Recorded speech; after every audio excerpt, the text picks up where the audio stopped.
So you said you committed on the spot. Correct? Yeah, I did. I coached Peace House. In your top, what were your top again? I forgot. Your top schools? Ole Miss, Baylor, Miami, Clemson. Old Miss. Oh, okay. Sorry. I'm messing with you, bro. I'm messing with you, bro. How'd you say it? Ole. Oh. Yeah, OLE. Ole Miss. Ole Miss. Baylor, and then obviously Oklahoma. Those are the 5. So what made you? Yeah, what caught your eye? Like, what made you commit on the spot? Because you said you didn't even know. So you know the most crazy thing is, the first day of my visit, I thought it was already over.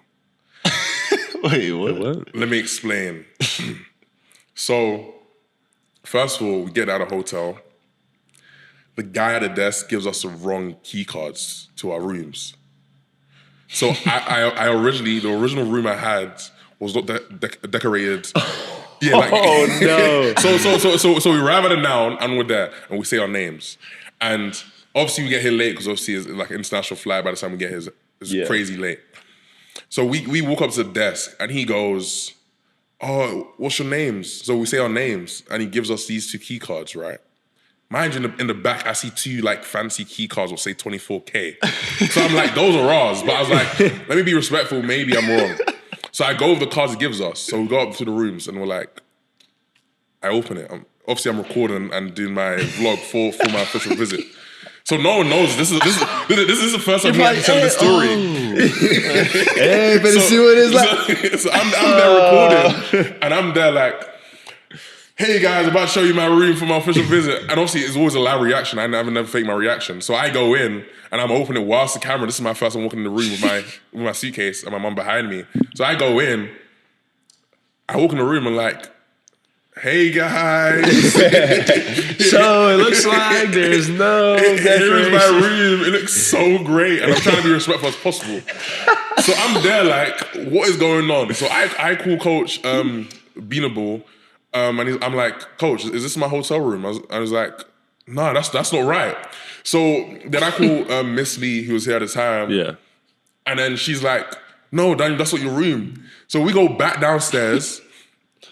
Then we go to the cards I saw clearly said 24K on it. Yeah.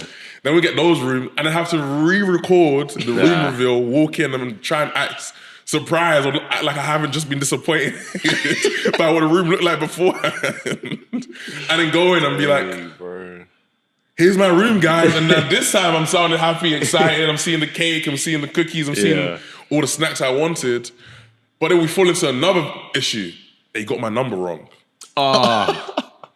My number was 75. I think they had 73. That's a bad Bro, that's a bad look. They messed up twice, man. So we go in. The first 2 minutes. My number's wrong. I don't realize my mum realized. My mum tells me, I'm like, oh, damn, my number's wrong. So then I message Miss Lee again, and I'm like, what number do you guys have on the system? And so I'm making sure for my photos it's going to be correct. Yeah. My number's 75. And she's like, yeah, I know your number's 75. I was like, how come there's 73 plastered all over my room? And she's like, oh, that's a mistake. I'm so sorry. So then the first night is really rocky. And this is when we're just first getting here. So we're like, damn. We walked in the room, we had nothing. Wrong number. We walked in another room, we had the wrong number. So I'm really like, they might not pick us up tomorrow. That's what I was thinking. I was like, should I call Coach Venables to make sure we're still on track for tomorrow? So we're going in, and we have the next day, and obviously this is game day. Yeah. I'm enjoying the win season stuff. Obviously Baylor's different because Baylor's in June, so obviously it was not in season. They had a bunch more time to spend with me. In season, they don't have a lot of time to spend. You're really there to just watch the game. Yeah. So I'm there for the game. And I mean everyone's like, oh my God, you're from the UK. And one thing I can say, Oklahoma fans are amazing. Like, you Oklahoma fans are amazing because I'm there walking around Oklahoma on my visit, like going Canes and stuff. And it's absolutely crazy. I'm getting stopped. Oh my God, you're the guy from the UK. You're the guy from across the pond. You're the guy. So I'm already like amazed from that. And obviously we go like Canes and Chick-fil-A because my mum says to Miss Lee she's never had Chick-fil-A before. I have, but she hasn't. So she was like, I really want to try Chick-fil-A. So lucky enough, I think, I'm not sure if it was the CEO or the female executive of Chick-fil-A was there at the game because obviously I think they're your sponsor. Yeah, one of them. So we're there and they give us a bunch of Chick-fil-A. So when we get back to the hotel, there is every single thing on the menu of Chick-fil-A. I couldn't finish it. That's fire. I was like, what can I do? There was every single thing on the menu. Chicken sandwiches, Spanish chicken sandwiches, deluxe, nugget, strips. It was everything. That's crazy. So mama gets to try everything and she's happy.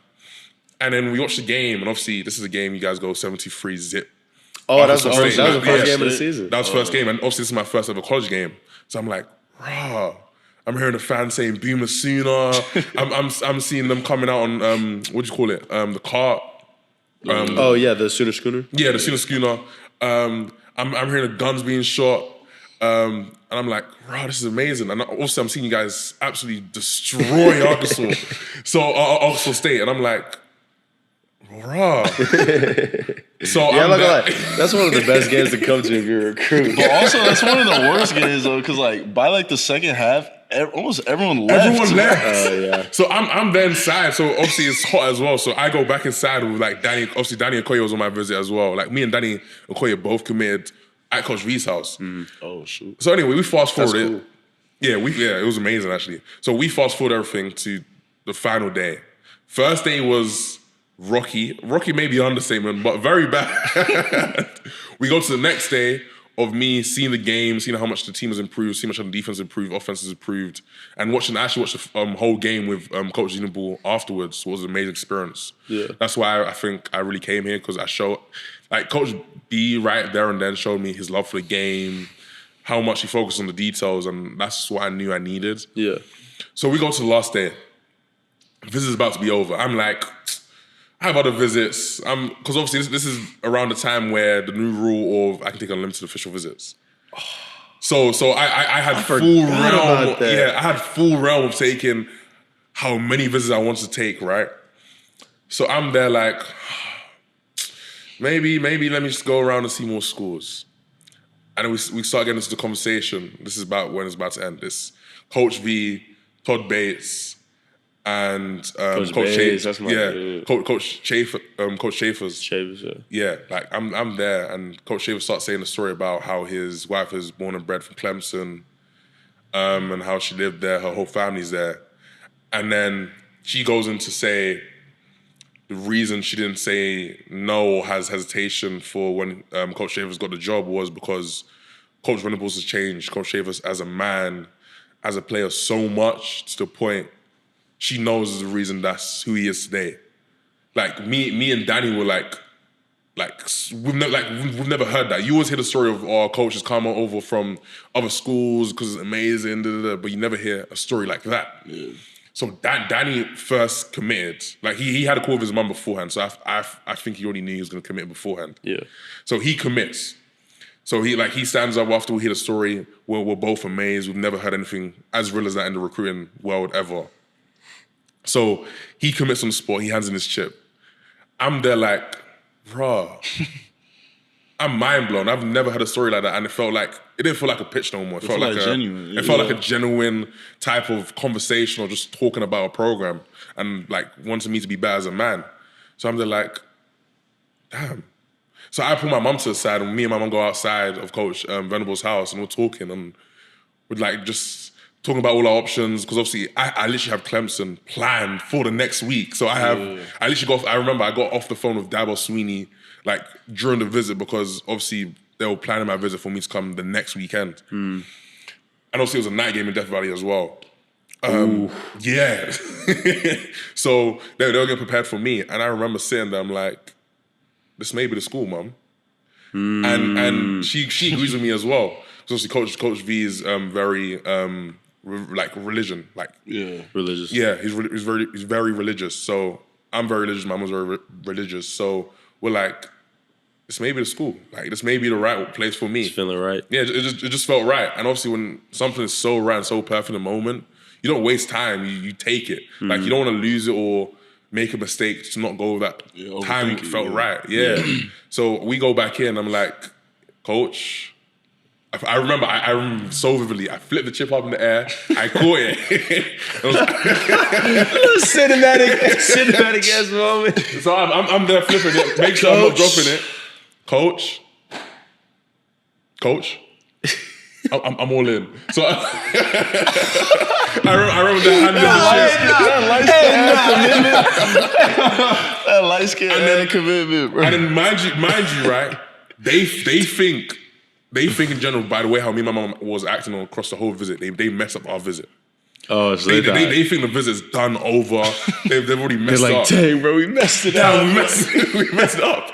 So when I commit, I remember Coach V's eyes were like it was a pause of silence. He was like, I was like, yeah, man, let's go. And then he started talking and bring it in because he was so surprised I committed. He was like, he was not expecting. And then obviously, you know how Coach Venables was like he's so to himself. Like he doesn't really have a lot of emotions, doesn't really say a lot of things unless it's football, right? Mm-hmm. This is the biggest smile I've ever seen Coach B have on his face since I've been here. Mm-hmm. I remember he's just there looking because he's just looking at my eyes, seeing my body language, see if it looks like I'm going to commit or not. And when he sees I commit, I remember Coach B's face just went like from this. It's like this. I have never seen Coach B smile that much. Yeah. So Coach B's there smiling. He's surprised. Coach V's surprised. We're there hugging it up, saying we've committed. And obviously, Danny's commitment was before mine. So Danny's he couldn't say anything about mine, but obviously he mentioned it. He was like, "We have a bunch more silent commits. Just know that." And obviously I commit later on in October, but like they really wasn't expecting it. Like even afterwards when we were talking, Coach Venables even said to me, he was like, "Man, Daniel, I didn't expect you, man, to commit on the spot. Like, that's amazing." And then we're just getting into it and just having the moment of committing. Awesome, bro. That's so dope. You're never gonna forget that. Nah, I ain't gonna forget that at all. I can't believe, bro. Flip the that's a cinematic moment, bro. I know you didn't script that, man. And I gave it to him. I'm all in. I'm all in, Coach. No, that's funny. That's cool though. Very cool. You have a commitment story? How did you commit? Mine isn't like... Yeah, mine's nowhere near that. I ain't like... Because mine was like... It was towards the end of COVID. Like, we weren't out of school, but like COVID was still like circulating. So like some stuff was still closed down. But it was around, I think like 2 weeks before my public, like my ceremony thing. So I just called Finley, and he was with like Kaylee, his wife, and then all his kids. Mm-hmm. And I was just like, I basically just told him, I was like, yeah, like I think this is a place for me. You know, I've talked about it with my mom, my family, and I think I want to commit. And then like Finley went crazy. His kids were like screaming. They're like, yeah.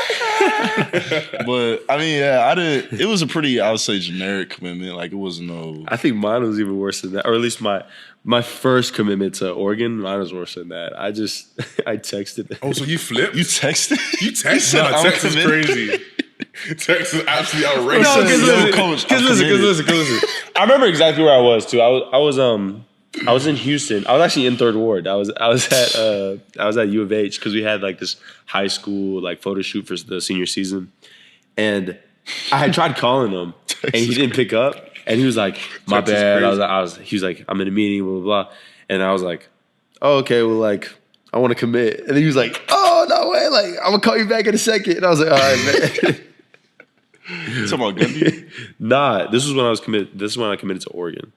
When I committed, my next commitment was better. I committed on my visit, but that was to. Wait, so you flipped? Yeah, I flipped. Did you text again? Like you gave him the text back saying, "Oh no, I commit." No, I had to call him.